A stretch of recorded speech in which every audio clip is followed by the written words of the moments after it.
네. 우선 부족한 제게 이렇게 귀한 자리를 허락하신 하나님께 감사를 드립니다. 소중한 기회이기에 최선을 다해 저에게 주셨던 하나님의 은혜를 함께 나누고자 합니다. 어떤 걸 나누면 좋을까 고민하다 보니 하나님께서 제게 주신 은혜가 너무 많아서, 그 축복이 너무 많아서 정말 감사함을 다시 느끼게 되는 회복의 시간이었습니다. 하나님께서 제게 주셨던 많은 은혜들 중에 오늘은 생명에 대한 소중함, 하나님께서 영혼을 얼마나 사랑하시는지 알려주셨던 저의 신앙의 터닝 포인트들을 함께 나누고자 합니다. 누가복음 15장 11절에서 32절을 보면 잃은 아들을 되찾은 아버지의 비유라고 제목이 달려 있습니다.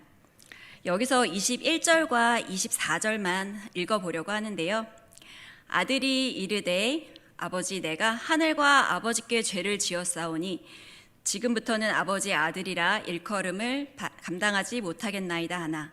24절, 이 내 아들들은 죽었다가 다시 살아났으며 내가 잃었다가 다시 얻었노라 하니 그들이 즐거워하더라. 예수님이 가시는 곳마다 많은 사람들이 말씀을 듣기 위해 몰려들었습니다. 그 안에는 세리도 있었고 병자도 있었을 것이고, 그리고 죄인들도 물론 포함되어 있었겠죠. 세리와 죄인들이 말씀을 조금 더 잘 듣기 위해서 가까이 예수님께 다가가자 바리새인과 서기관들이 예수님을 보고 비난합니다. 이 사람이 죄인을 영접하고 음식을 같이 먹는다라고 말입니다. 그러자 예수님께서 그때부터 그들에게 여러 가지 비유를 들어서 설명을 해주셨는데요. 이 비유도 그 중에 하나입니다. 여러 비유들을 연속해서 말씀을 하시는 것으로 보아서 예수님께서 한 영혼이 얼마나 귀한지 그들에게 정말 진심으로 알려주고 싶으셨던 것 같아요. 예수님은 모든 영혼을 사랑하시어서 우리들을 구원하시기 위해 이 땅에 죽으러 오셨습니다. 그런데 바리새인과 서기관들이 자신들 역시 죄인임에도 불구하고 자기들이 만들어 놓은 의의 잣대에 빗대어 죄인과 세리들, 그리고 예수님까지 정죄하는 것을 볼 수 있습니다. 이 비유에 나오는 둘째 아들은 아버지에게 아버지의 재산 중에서 내 몫을 달라고 해서 이제 세상으로 나갑니다. 세상에서 자신의 기쁨을 위해 그 돈을 다 탕진한 후에야 자신이 얼마나 아버지께 잘못을 했고 또한 자기를 얼마나 아버지께서 사랑하시는지 깨닫게 됩니다. 그래서 돌아와 회개함으로 아버지 앞에 다시 서는 장면입니다. 이때도 아버지는 어떻게 하셨죠? 정말 두 팔을 벌려 책망하기보다는 그 아들을 사랑으로 맞아주십니다. 그러자 첫째 아들이 돈을 다 탕진한 후에 돌아온 그 아들을 기쁨으로 맞으시는 아버지를 보며 불평합니다. 그러자 아버지께서 너는 나와 항상 함께 있지 않니? 내 것이 다 내 것이로되 이 동생은 죽었다가 살았기로, 그리고 잃었다가 다시 얻었기로 내가 기뻐하고 즐거워하는 것이 당연하지 않겠니? 라고 말입니다. 예수님께서 세리와 자녀들, 죄인들도 다 똑같은 내 자녀이며 죄인 되었던 자녀들, 그리고 잃어버렸던 자녀들, 그런 자녀들이 회개하며 하나님 앞에 설 때 하나님이 얼마나 기뻐하시는지, 그리고 예수님이 얼마나 즐거워하시는지를 알려주고 계십니다. 제가 초등학교 3학년 정도 되던 때였는데요. 저희 아버지께서는 성실의 대명사라고 하실 정도로 정말 뭐든지 최선을 다하시고 열심히 하시는 분입니다. 어느 날 정말 성실히 일하시다가 뇌졸중으로 쓰러지셨습니다. 40도 안 되는 나이에 쓰러지신 아버지를 보고 저는 너무 어렸고 해드릴 수 있는 것이 하나도 없었어요. 그때 매일 외우던 하늘에 계신 우리 아버지여 라는 주기도문이 생각이 났습니다. 하늘에 계신 아버지께 땅에 계신 우리 아버지를 살려달라고 기도해야 되겠다 라고 하고 간절히 기도하기 시작했어요. 그렇게 며칠을 열심히 기도하는데 예수님께서 나를 사랑하셔서 나를 위해 십자가에 못 박히셨고 지금도 나를 위해 보좌 우편에서 기도하신다는 주일학교 설교 말씀이 생각이 났어요. 나는 우리 아빠니까 이렇게 열심히 살려달라고 기도를 하는데 예수님은 왜 그렇게 나를 사랑하셨지? 왜 나를 위해서 죽을 힘을 다해 기도하시고 또 십자가에 죽기까지 하셨지? 라는 생각이 드니까 그냥 너무 죄송하더라고요. 죽을 수밖에 없는 죄인인 날 사랑하셔서 소중한 목숨을 내놓으시는 그 큰 사랑이 너무 무겁고 너무 크고 너무 죄송해서 그냥 펑펑 울었던 기억밖에 나지 않습니다. 그렇게 그때 뜨겁게 울며 회개했던 기억이 제가 예수님을 처음 만났던 순간입니다. 어렸을 때부터 교회를 다녔지만 내가 죄인임을 인정하거나 아니면 정말 예수님께 죄송하거나 예수님을 너무 사랑해서 가슴이 뜨거웠던 적은 한 번도 없었는데 그때 너무 뜨거운 사랑을 느꼈던 게 처음이었습니다. 비유에 나왔던 둘째 아들이 아버지께로 돌아왔을 때 이 마음으로 그 아버지를 맞지 않았을까 싶습니다. 죄인 되었던 아들이 회개했을 때 기쁨으로 맞아주는 아버지처럼 죄인 되었던 제가 회개했을 때 하나님께서 잃어버린 영혼을 찾으시는 기쁨을 그 기쁨으로 기뻐하셨을 거라 믿습니다. 그 후에 하늘에 계신 아버지는 하늘에만 계신 분이 아니라 저와 늘 항상 동행하시는 저의 아버지가 되셨습니다. 그리고 땅에 계신 저희 아프셨던 아버지는 다시 회복이 되셨고 지금까지 쭉 성실하게 일하고 계십니다. 저는 이 일이 있은 후에 절망 가운데서도 하나님을 먼저 찾을 수 있는 믿음을 갖게 되었습니다. 아무리 힘든 일이 있을지라도 감당치 못할 시험은 주시지 않는다는 하나님의 그 말씀을 믿고 힘든 일이 찾아오면 하나님이 무엇을 원하시는 걸까를 먼저 생각하게 되었습니다. 제가 믿음이 좋아서가 아니라 환난 또한 하나님이 주시는 역사임을 인정한다면 그 환난과 연단은 하나님이 나에게 허락하시고 주신 것입니다. 무조건 그 환난을 내 눈앞에서 치워달라고 떼쓰듯이 기도하는 것이 아니라 왜? 하나님은 내게 무엇을 원하셔서 이 환난을 허락하셨지를 고민해야 된다고 생각합니다. 병의 원인을 바로 찾아야 그 병을 깨끗이 치료할 수 있듯이 우리가 하나님의 마음에 합한 자가 되었을 때에 하나님께서 하나님의 방법으로 그 환난을 치우실 것을 믿습니다. 여러분 앞에 지금 넘을 수 없는 산이 보이십니까? 그렇다면 그 돌아갈 길을 찾기 위해서 시간을 쏟기보다는 먼저 하나님께 무릎을 꿇는 성도님들이 되시기를 소망합니다. 하나님은 저희들의 창조주 되시고 저희들의 인생의 주인 되십니다. 모든 문제의 해답은 하나님께서 가지고 계시는 것입니다. 예수님을 만난 후 저에게 궁금한 것이 생겼습니다. 그럼 기독교인은 어떻게 살아야지? 마가복음 12장 28절부터 31절까지 함께 교독하시겠습니다. 서기관 중 한 사람이 그들이 변론하는 것을 듣고 예수께서 잘 대답하신 줄을 알고 나와 묻되 모든 계명 중에 첫째가 무엇이니까? 예수께서 대답하시되 첫째는 이것이니 이스라엘아 들으라 주 곧 우리 하나님은 유일한 주시라.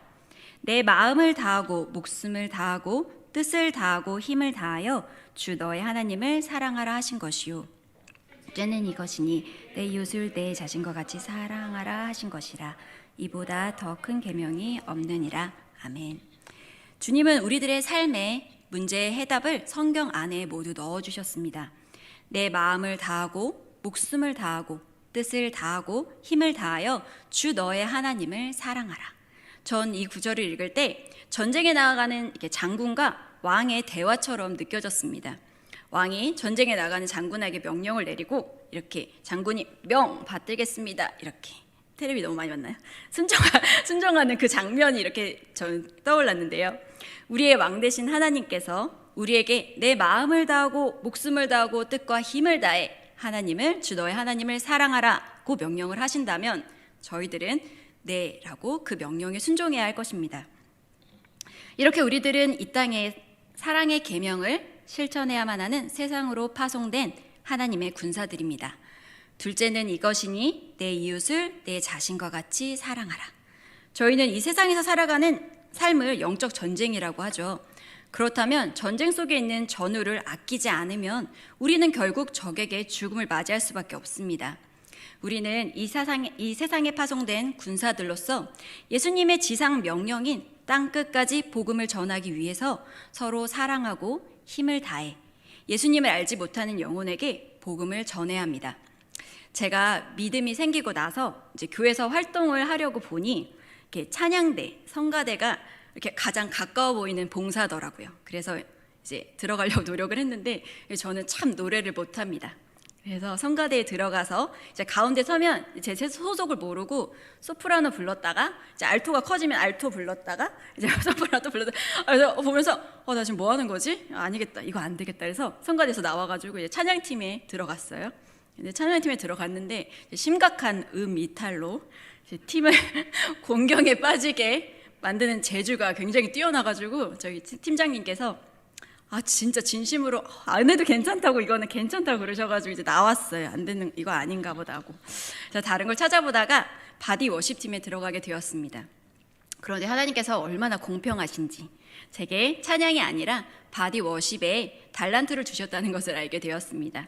전 그때부터 바디 워십을 참 좋아하게 되었고, 오랫동안 바디 워십을 열심히 하다 보니 이렇게 뭐 찬양할 때 움직이질 않으면 이렇게 은혜를 못 받는 지경에 이르기까지 해서, 제가 이렇게 혹시 찬양을 하다가 이렇게 지금은 많이 심하진 않는데 많이 움직이게 되면 은혜 받았나 보다 하고 이해해 주시면 감사하겠습니다.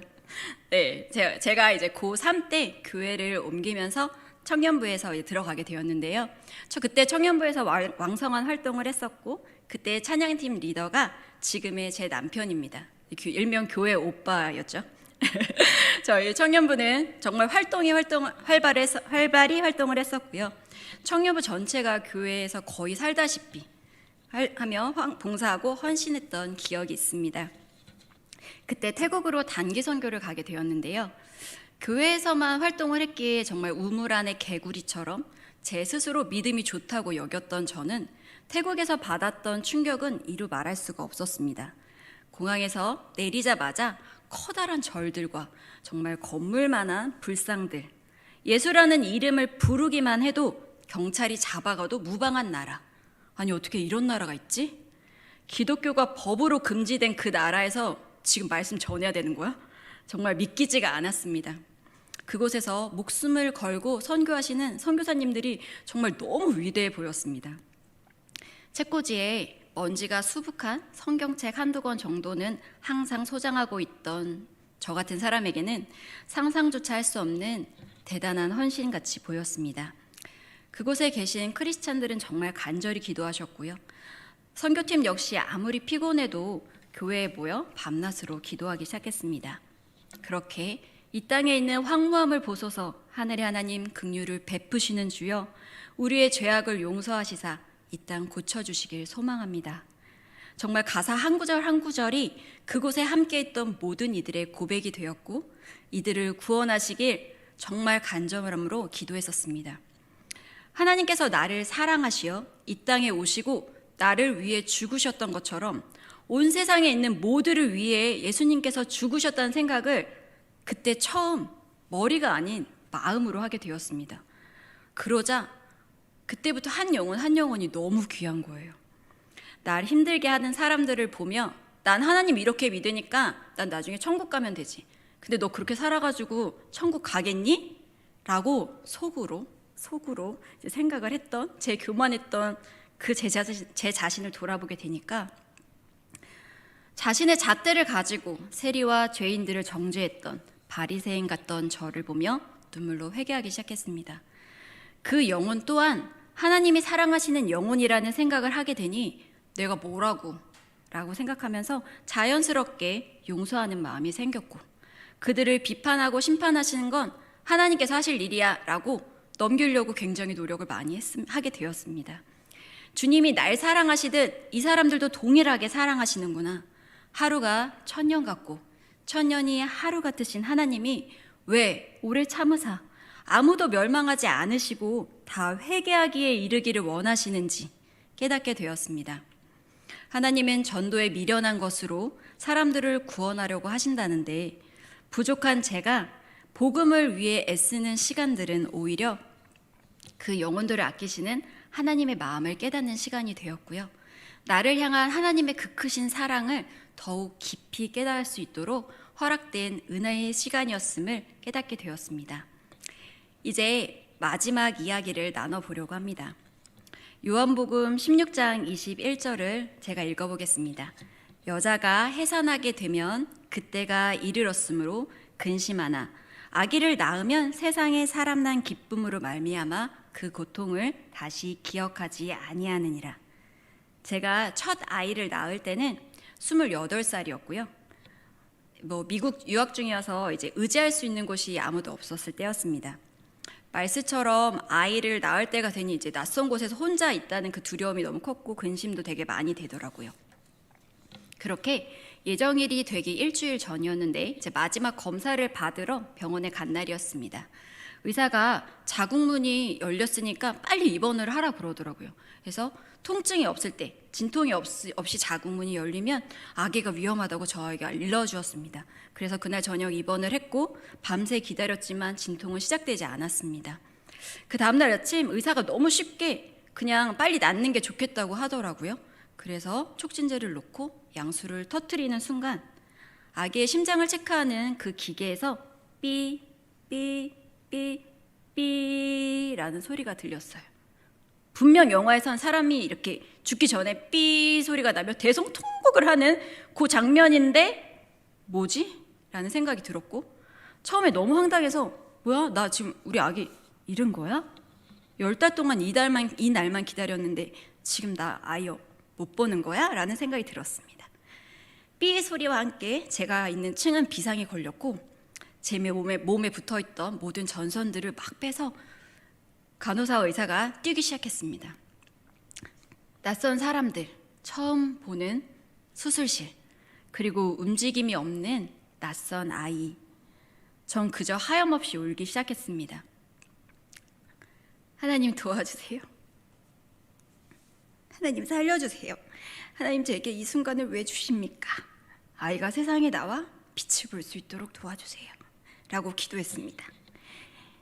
예전 저희 아버지가 쓰러지셨을 때, 또 선교지에서 예수님을 알지 못하는 영혼들을 보았을 때 생명의 소중함에 대한 간절함, 그 간절함을 다시 한번 느끼게 된 순간이었습니다. 제가 너무 떨며 울자 간호사가 따뜻한 수건으로 저를 안아주었는데요. 괜찮을 거라고, 걱정하지 말라고, 엄마가 힘을 내야 아기가 살 수 있다고 위로해 주었습니다. 그 속삭임이 너무 따뜻했고 마치 제 기도에 하나님께서 응답하시는 것처럼 느껴졌습니다. 몇 분 후 뱃속에서 파르르 작은 움직임이, 작은 떨림이 느껴졌고 의사들은 아기가 살았다면서 다시 분만실로 옮겨줬습니다. 이와 똑같은 과정을 3번이나 더 겪었는데요. 저와 남편은 그렇게 아이를 낳는 그 6시간 동안 심장 박동수 기계만 계속 쳐다보고 있었어요. 전 너무 긴장해서 진통 치수가 최고치를 찍는데도 진통을 느끼지 못하는 그런 긴장 상태까지 이르렀습니다. 그런 사투 끝에 아기가 나왔고 아이를 안는 그 순간, 지금까지 있었던 그 힘든 순간이 21절 말씀처럼 정말 하나도 기억이 나지 않더라고요. 아이가 심장이 멎었었고 뇌에 산소가 부족해서 여러 문제가 있을 수 있다는 걱정과 달리 경원이는 제가 보기에 세상에서 가장 사랑스럽고 아름다운 아이입니다. 이렇게 주님께서는 제 삶의 다양한 사건들을 통해서 한 영혼을 이끄시는, 아끼시는 아버지의 마음을 알 수 있도록 이끌어 주셨습니다. 처음에는 아버지의 생명을 구해달라고 간절히 기도를 드리다가 예수님이 나의 생명을 얼마나 소중히 여기시는지를 알게 되었고요. 그 다음에 불교를 믿는 태국에서 죽어가는 영혼들에게 최선을 다해 복음을 전함으로 이들의 회개를 기다리듯이 나 같은 죄인을 끝까지 기다려주시고 책망치 않으시는 탕자의 아버지 같은 주님을 만나게 되었습니다. 그리고 마지막으로 아이를 낳으며 내 자녀의 죽음의 문턱 앞에서 남의 일만 같이 느꼈던 사람의 죽음에 대해 더욱 절실하게 체감하게 되었습니다. 사람은 누구나 죽고 죽음 후에는 반드시 천국과 지옥으로 나뉩니다. 종종 어떤 사람들은 하나님을 믿으면 삶의 모든 일이 다 순조롭게 이루어져야 된다고 생각합니다. 하지만 이 세상의 성공이 하나님이 정말 원하시는 일이었다면 예수님께서 그토록 초라한 모습으로 이 세상에서 돌아가실 수 없었을 것입니다. 요한복음 16장 24절을 다시 한번 합독하시겠습니다. 지금까지는 너희가 내 이름으로 아무것도 구하지 아니하였으나 구하라 그리하면 받으리니 너희 기쁨이 충만하리라. 예수님께서 잡히시기 바로 전에 제자들에게 말씀하십니다. 구하라 그리하면 받을 것이다 라고 말입니다. 어떤 사람들은 이 구절을 보면서 세상의 부귀 영화를 기도만 하면 다 받을 것처럼 예수님께서 구하라고 그랬으니까 구하는 거라고 말하지만, 이 구절은 예수님께서 잡히시기 바로 전에 하신 말씀이라는 것을 잊지 말아야 할 것입니다. 하나님은 우리를 사랑하셔서 인간을 창조하셨고, 죄로 인해 무너졌던 하나님과의 관계를 회복시키시기 위해서 예수님을 보내주셨습니다. 그리고 지금 예수님은 십자가에 못 박히러 가십니다. 바로 그 시점에서 예수님께서 구하라, 그리하면 받을 것이다 라고 말씀을 하십니다. 성도 여러분, 그렇다면 지금 날 위해 십자가에 못 박히러 가시는 예수님께 무엇을 구하시겠습니까? 이 세상에서 잘 살기를 구하시겠습니까? 자녀의 편안한 삶을 위하여, 그들의 성공을 위하여, 그것만을 위하여 구하시겠습니까? 물론 그 또한 하나님이 소중한 영혼을 위한 계획 가운데 들어있으니 기필코 이루어 주실 것을 믿습니다.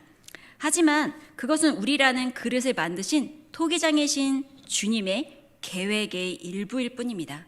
이 모든 것들 위에 가장 중요한 구원, 그 택하신 자녀의 생명을 살리는 거룩한 복음의 사역에 우리를 불러주셨음에 진심으로 감사하고 그를 위해 기도하고 죽도록 헌신해야만 할 것입니다. 그러니 저와 여러분은 나를 죽기까지 사랑하신 예수님을 믿는 믿음을 가지고 언제나 천국을 소망하는 삶을 살 수 있었으면 좋겠습니다. 그렇게 2021년은 성령의 충만한 가운데 매일의 삶 속에서 결코 나를 포기하지 않으시는 하나님을 믿으며 이 복된 길을 끝까지 걸어갈 수 있기를 간절히 소망하고 기도합니다. 저희들 기도하시겠습니다. 하나님, 부족한 이 딸의 입술을 통해 하나님께서 저희들을 한 영혼 한 영혼을 얼마나 사랑하시는지를 다시 한번 느끼게 하시니 감사를 드립니다. 저희들 예수님을 향한 첫사랑을 회복하게 하시며 하나님께서 저희들에게 허락하신 은혜들을 곱씹어 보며 넘치는 축복에 감사할 수 있는 시간이 되길 소원합니다. 그리고 온전히 날 구원하시기 위해 목숨을 다하시는 예수님께 순종할 수 있는 믿음을 굳건케 하여 주시옵소서. 사랑합니다. 예수님 이름으로 기도드렸습니다. 아멘.